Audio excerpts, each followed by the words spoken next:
수알머슴과 길잡이 사형쌤의 수학수다. 나날이 시대를 읽는 숨과 함께하는 수학수다방 메스터리즈 그 67번째 시간입니다. 안녕하세요. 사형쌤이에요. 그렇진 않습니다. 안녕하세요, 순이에요. 자, 지난 시간에 이제 기호대 수학의 출발점하고 네. 그다음에 결국에 방정식을 푼다는 말이 생각보다 쉬웠어요. 그렇죠. 예. 별거 아니었어요. 예. 무엇과 무엇이 같은지 일단 등식을 세우자. 예. 그 다음에 이 등식의 기본 성질을 활용하자. 근데 기본 성질이라고 해봤자 별거 아니었죠. 첫 번째 A랑 B랑 같고 B랑 C랑 같으면 A랑 C도 같은 거야. 두 번째 A랑 B랑 같으면 똑같이 더해도 같아야 돼. 똑같은 만큼 곱해도 같아야 돼. 그 다음에 당연히 A를 n번 곱한 거는 B를 n번 곱한 것과 여전히 같아야 돼. n제곱근 A를 취한 거. 지난번에 이제 무리수에 대한 네. 이야기하면서 제곱근 이야기를 했었으니까 이것도 서로 같아야 돼. 물론 제곱근 취할 때는 좀 주의를 해야 되겠죠. 네. 양수, 음수, 그러니까 홀수 제곱근이냐, 네. 짝수 제곱근이냐에 따라서 몇 개가 존재하고 양수와 음수가 또 구별되는 문제들이 조금 발생을 했었으니까. 네. 잊어버린 것 같아요. 자, x제곱은 2를 만족하는 네. x를 찾아봐라. 그러면 음수도 두 번 곱하면 양수가 양수가 되잖아요. 되죠. 그러니까 두 번 곱해서 2가 되는 수는 두 개가 있을 거다. 하나는 네. 양수고 하나는 하나는 음수다. 음수일 거다. 그 중에 양수를 이렇게 쓰기로 했고 네. 음수를 이렇게 쓰기로 했죠. 네. 그래서 짝수 거듭제곱근은 실수에서 항상 두 개가 두 개. 나오는 거고 x의 세제곱은 2를 만족하는 x를 찾아봐라 그러면 홀수만 곱하면 부호가 그대로 유지가 되니까 네. 양수가 되려면 이 x도 양수일 양수가 수밖에 있죠. 없어요. 그쵸. 그래서 홀수 거듭제곱근의 제곱근은 당연히 하나밖에 없고 없다. 그래서 양수일 땐 양수, 음수일 땐 음수밖에 안 나오는데 그런 놈을 이렇게 쓰자라고 약속을 했었죠. 네, 맞습니다. 이제 예. 기억났습니다. 뭐, 죄송해요. 그러면 x의 4제곱은 2를 만족하는 x도 당연히 두 개가 있겠죠. 양수는 이렇게 쓸 것이고 예. 음수는 마이너스, 이렇게 쓸 거예요. 루트 2고. 예. 그래서 이런 놈들에 대해서 우리가 알고 있는 건 별거 없어요. 4제곱하면 2가 된다. 이것밖에 없는 거예요. 네, 뭔가 맞습니다. 거창한 의미를 부여해선 안 된다. 안 돼요. 그냥 그대로 받아들이는 네. 거예요. 약속을 어떻게 했는가를 그냥 이해하면 끝나는 거예요. 네, 알겠습니다. 그래서 이와 같은 기본 성질을 사용하여서 최종 결론이 미지수가 무엇 같은지를 찝어내는 것. 이게 이제 방정식을 푼다는 말의 처음이자 마지막이에요. 마지막이었던 거죠. 오, 끝이 아닌 거죠? 네, 이제는 이것을 이제 어떻게 적용할 것이고 네. 이러한 것들 어떻게 보다 더 풍부하게 응용할 것이냐 하는 문제만 남은 거예요. 네. 그래서 이제 오늘은 여기서 이게 다다. 어떤 면에서? 그렇죠. 오늘은 이런 방정식의 해법 중에서 제일 첫 번째 간단한 1차의 다항 방정식에 방정식. 대한 이야기를 네. 하고 싶은데 네. 그러려면 일단 다항식이라는 개념을 먼저 이해를 해야 되겠어요. 네. 그래야지만 다항 방정식도 이해할 수가 있겠죠. 네. 다양한 항인가요? 아니죠. 비슷하긴 했는데 네. 여러 개의 항이란 뜻이에요. 여러 개와 다양한 거는 좀 다른. 다양하다라는 건 여러 종류가 되겠죠. 근데 이것은 동일한 종류의 여러 개. 그러니까 약간 좀 의미가 다르네요. 달라요. 그래서 여러 개의 항으로 이루어진 식인데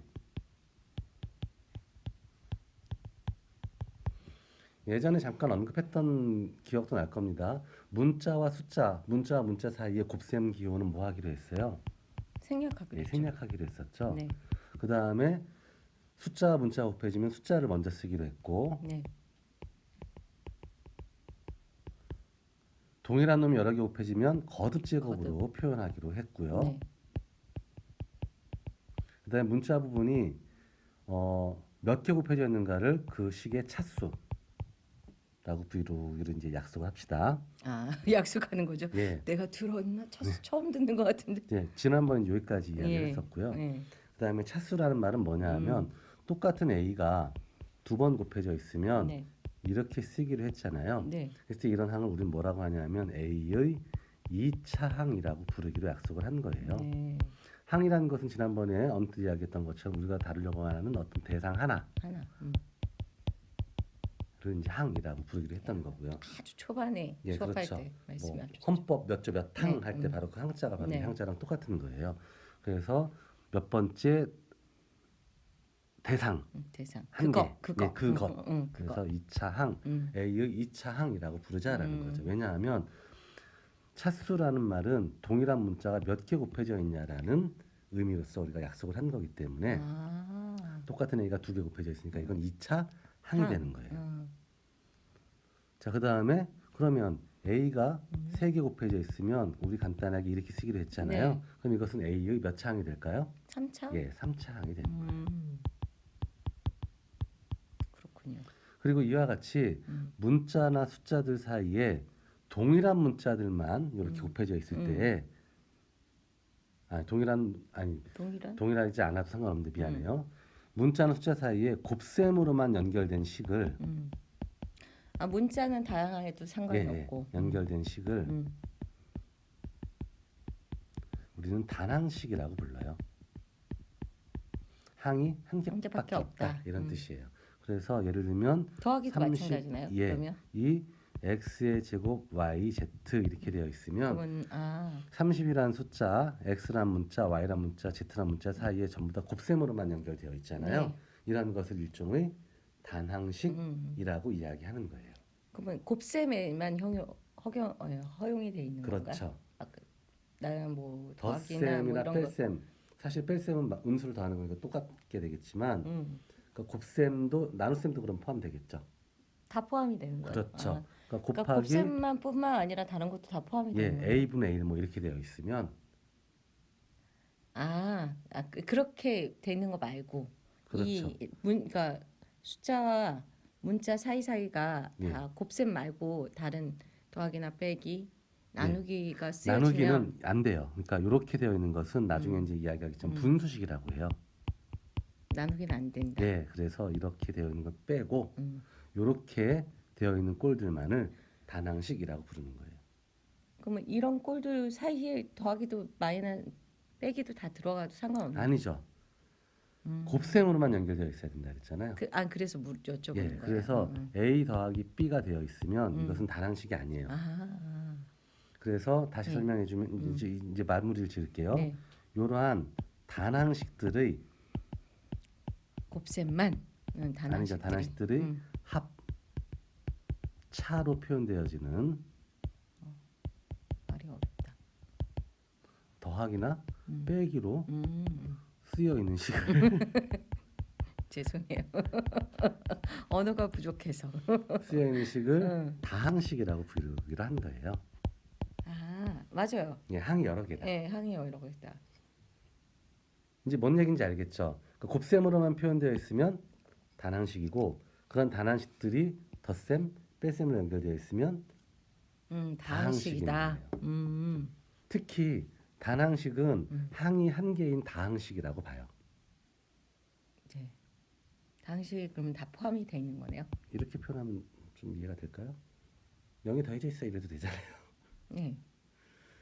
그러니까 단항식은 항이 한 개밖에 없는 다항식. 네. 다항식인데 항이 몇 개밖에 없는 하나밖에 없는 식을 단항식이라고 부르자라고 받아들여도 상관이 저희 잠깐 멈췄어요. 그러니까 제가 궁금했던 건 이렇게 반복해서 예. 더하기가 이렇게 쓰여져도 이게 단항식이 되냐는 거죠. 이건 다항식이죠.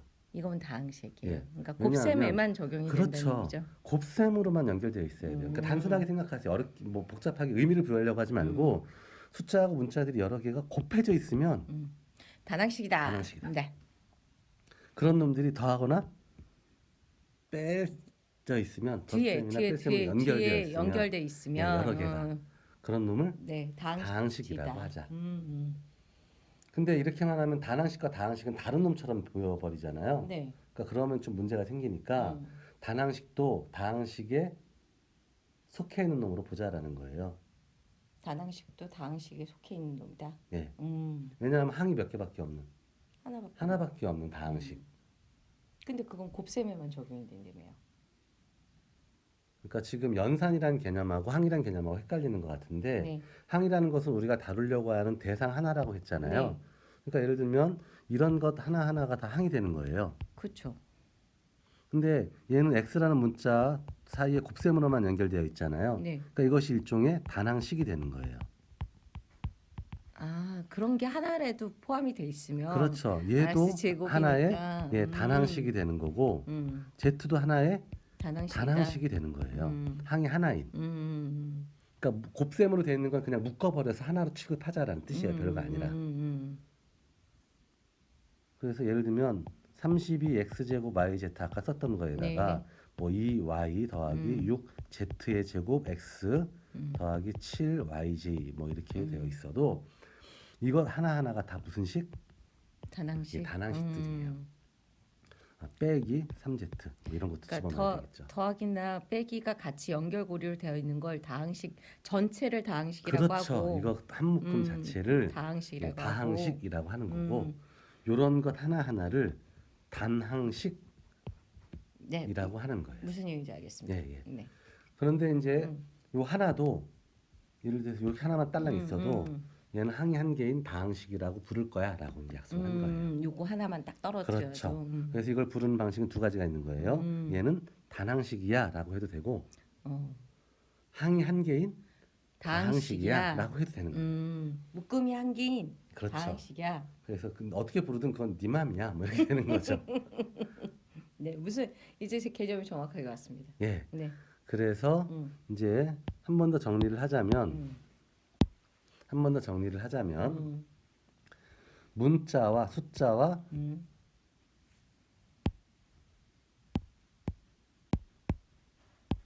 숫자와 네. 문자 사이에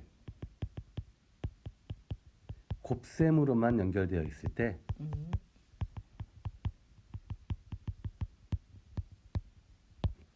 그런 식을 뭐라고 부르자? 단항식. 예, 단항식이라고 부르자라는 겁니다. 이거 숫자 문자 몇 개가 있든 상관이 없어요? 없는 거예요. 그 다음에 단항식들의 합 또는 차. 이게 자꾸 한자를 쓰니까 단항식들이 덧셈 또는 뺄셈으로 연결된 식을 뭐라고 하자? 다항식. 예, 다항식이라고 하자. 개념은 여기까지 정확하게 왔습니다. 이해됐죠? 이건 안 잊어버릴 것 같아요. 네. 그러면 단항식에서도 이제 차수라는 개념이 있었어요. 네. 차수라는 말은 동일한 문자가 몇 개 반복적으로 곱해져 쓴다. 있냐, 혹은 그냥 문자 자체가 몇 개 곱해져 있냐.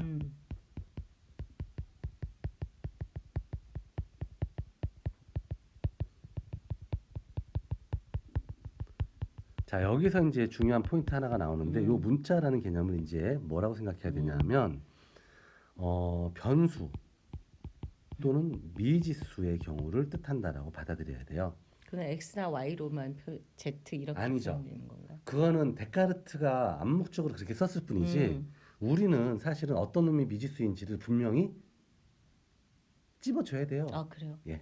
그러지 않으면 의미가 없어요? 없어요. 그렇게 안 그렇게 하면 나만 걔가 미지수라고 생각하는 거지 모든 사람들이 걔를 미지수라고 받아들일 수는 없는 거잖아요. 그러니까 그건 데카르트의 약속인 것이지 우리는 그렇게 이야기할 수가 없는 거예요.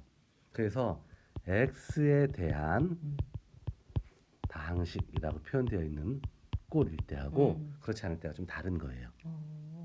그래서 얘가 주인공이에요. 예를 들어서 뭐 이런 식을 하나 줬어요. 네. 이게 일종의 단항식이잖아요. 네. 이 단항식은 이것은 몇 차식입니까? 라고 물어봤으면 뭐라고 대답해야 될까요? 4차식? 아니죠. 그렇게 다 따지면 하나, 둘, 셋, 넷. 그렇죠. x는 2개니까 다섯 5개. 5항식이야? 5차식. 아, 5차식. 5차식. 예, 5차식이다라고 이야기하면 될까요? 그런 거 아니에요? 아니에요. 그래요? 내가 뭐라 그랬어요? 주인공이 누군지 명시를 해줘야 된다 그랬죠. 음. 지금 이게 빠져 있는 상태로 지금 다낭식이라고만 이야기한 거잖아요. 네. 이건 아까 이야기할 때 썼던 거고. 그러니까 제가 아무 말도 없이 이렇게 쓰면 당연히 선생님 질문이 틀렸는데요? 라고 이야기해야 돼요. 이건 질문이 틀린 거예요.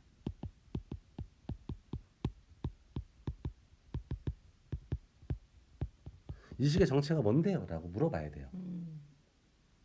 근데 보통 암묵적으로 아무 말 없으면 죄다 문자 취급해주세요 라는 뜻으로 받아들이기도 하지만 그건 사실 암묵적인 거고 그걸 그렇게 그냥 함부로 인정해서는 사실 안 돼요. 그래서 물어봐야 되는 거예요. 질문이 잘못, 선생님 질문이 틀렸는데요. 내지는 선생님 뭐가 미지수입니까? 뭐가 문자입니까? 어느 부분이 문자 부분입니까? 라고 물어봐야 되는 거예요. 그래서 여기서는 뭐 만약에 데카르트 개념이라면 예. A는 귀지수, 귀지수, 정수가 아니라 알고 있는 값, 상수, 상수. 그리고 얘네들은 미지수. 그렇죠. 그러니까 데카르트의 기준으로 보면 얘는 4차식이 되겠죠. 그렇죠. 예, 얘는 상수니까.